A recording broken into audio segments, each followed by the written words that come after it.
Hey y'all, I don't normally do figure reviews on this channel, but this guy showed up on my doorstep today. G.I. Joe Classified number 140, Nemesis Immortal. Let's take a look. Okay, so I went ahead, got him out of the box. Don't want to subject y'all to the crunchiness of all that process, so here we are. Let's get a good look at him. I'm going to bring the face sculpt closer to the camera. I like this face sculpt. I'd say most people like this one over this one. However, the eyes don't really do it for me. I know they're kind of glowing and red. I maybe would have liked a little more definition in those. That's just me. But as far as the paint apps and the mold, it looks fantastic. He is a bit muted, whereas I think the original figure and in the cartoon he had maybe a lot more just brightness to him. But I understand, maybe muting this character. As we look at him, you get a good look at the toes. You have the claws on there. They look really good. I mean, this is a thick figure. He is a big boy. You get the sheaths on the sides of the thighs there, which obviously are movable. And the hands, a little loosey-goosey, a little bit loose. You have the chitin, or the wrist sword, so to speak. The blades coming out from the gauntlet.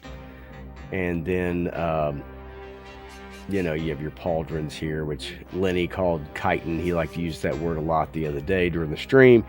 I like it. I mean, it is an interesting mold. It does look good. There is a lot of detail. This is a one-off. I don't know of any characters that have any of this, so this is a special thing. If we look at the ankles and the feet, they do turn. That's pretty good. I will say there's not a lot of motion in them. I mean, you've got a little bit up, a little bit back, not a lot of motion. The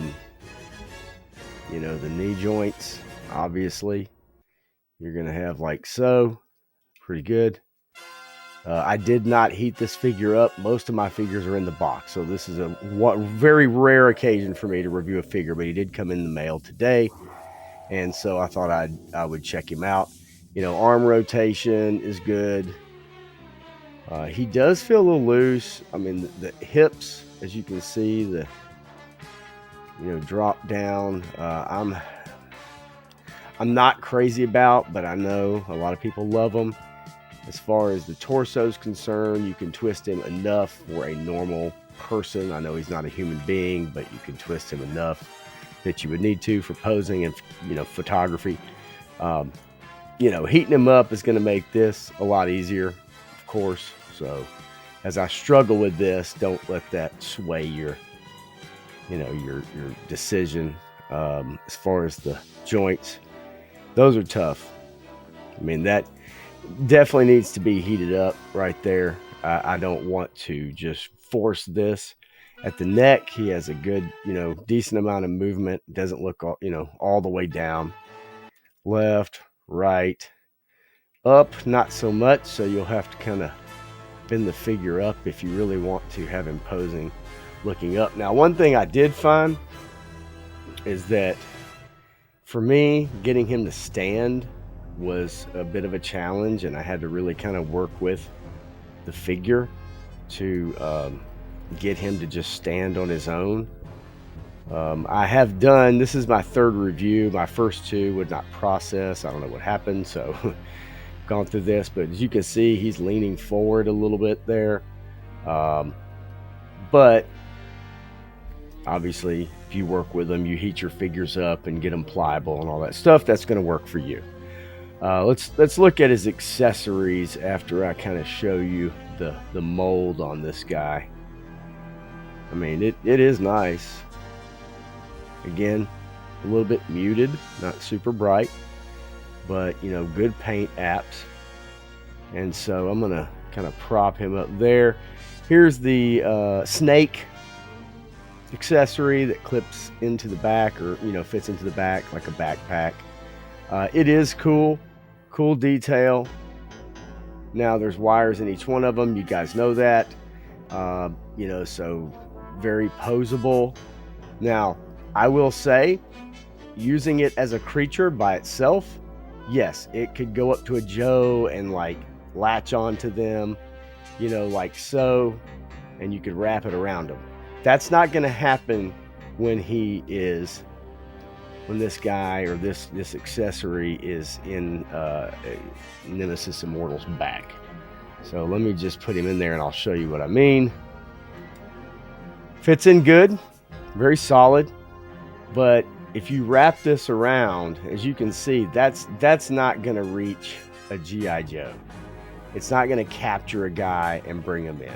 Maybe if you did it backwards and had him wrapped around on his back, you could do that and kind of, wrap these things around like that, and he could carry somebody or carry something.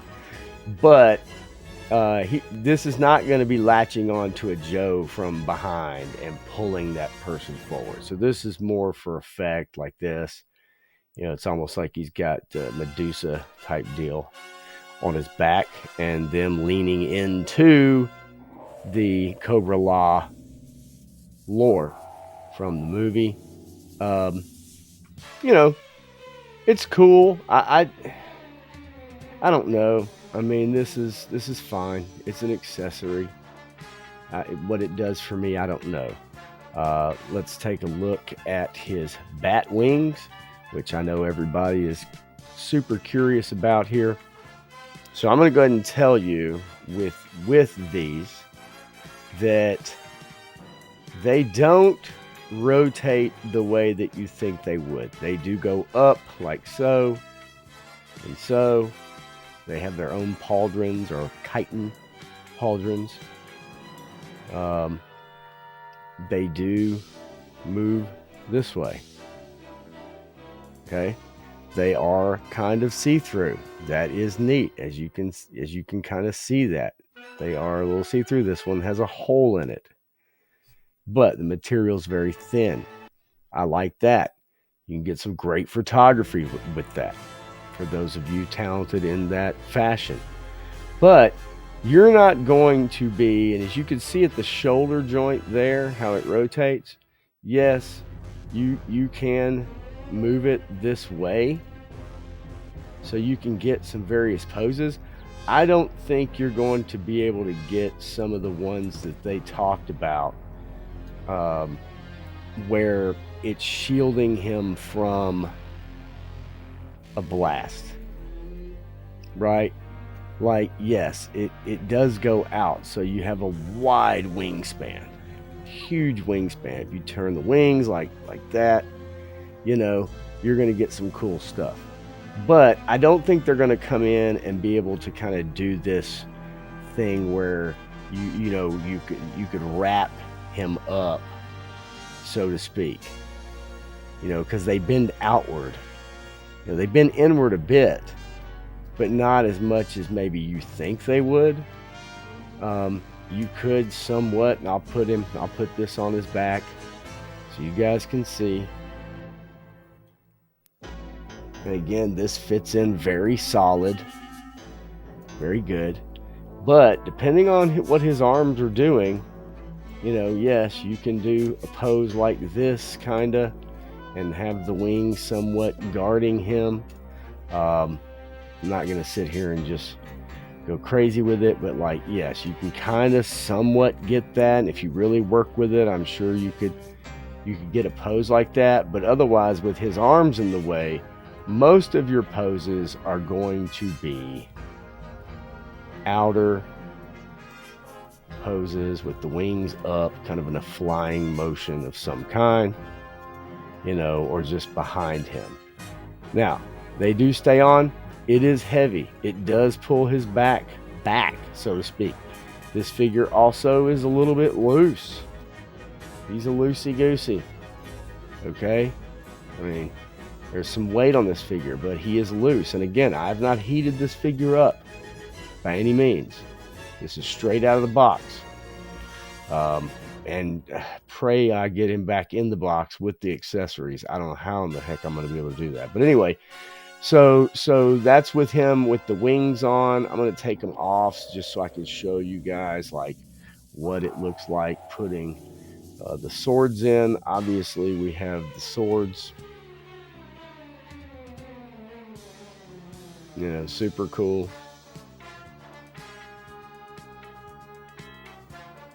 You know, not anything crazy, but you know, cool detail. And then, you know, just putting them in the sheath like so. Then, and that's how they're going to look going down by the legs like that. Now, say you want to bring the sword out and he's going to use one. Well, obviously the blade is that way. So, putting it in the gun hand, I would suggest putting it in, you know, I mean, you can start it that way and maybe spin it around. It's going to kind of go like that. You may need to kind of get the end of it like that on his hand or on his gauntlet, but it is a little loose. And again, like his, you know, even just holding it like that, which is the wrong way, doesn't really work very well. So even if you spin it around, it's kind of like back in the old days where you had to take the stock of a gun and you had to figure out how to mash it in or, you know, move it to the side of the wrist somehow, and so it would stay. But these swords do not fit in the hands very well. And again, the hands are very loose to me, very easy. So, you know, that's how one of the swords looks. But again, it's very loose. I'm going to take these hands off and show you the fist hands, so at least, you know, get an idea of what that looks like. And if it were up to me, I almost think I would have him with the fists and maybe punching Sergeant Slaughter, you know, or vice versa. So, you know, something of that nature.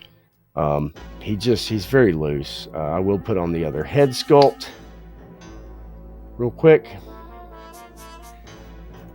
Fit that on. You know, I like this one. I don't like it as much, but I do like this one, I guess. However, again, man, this is, he's just really loose. I mean, that's mainly what I can say. It does have good paint sculpt, and I think once you get him set on your shelf, you should leave him on your shelf and not really mess with him very much. That's just my opinion. Maybe you have a different opinion, and that is perfectly fine. You know, the swords, you can fit them in there however you want to fit them in there. If you want to do it that way, that's fine too. I like the figure. I just don't know how much you can really do with it. I think it is very loose. And I don't know what I like better. I mean, I like the wings better, obviously, but I think overall this probably fits in better. And as a you know, the wings are a counterweight. So just standing him up, you know, there he goes. And that's my review of Nemesis Immortal G.I. Joe Classified number 140 in the line. Tell me what you think in the comments. Throw me a like up on this video. Are you waiting on him? Did you get him already? Is yours as loose as mine? Can you make him stand? Is he easily posable?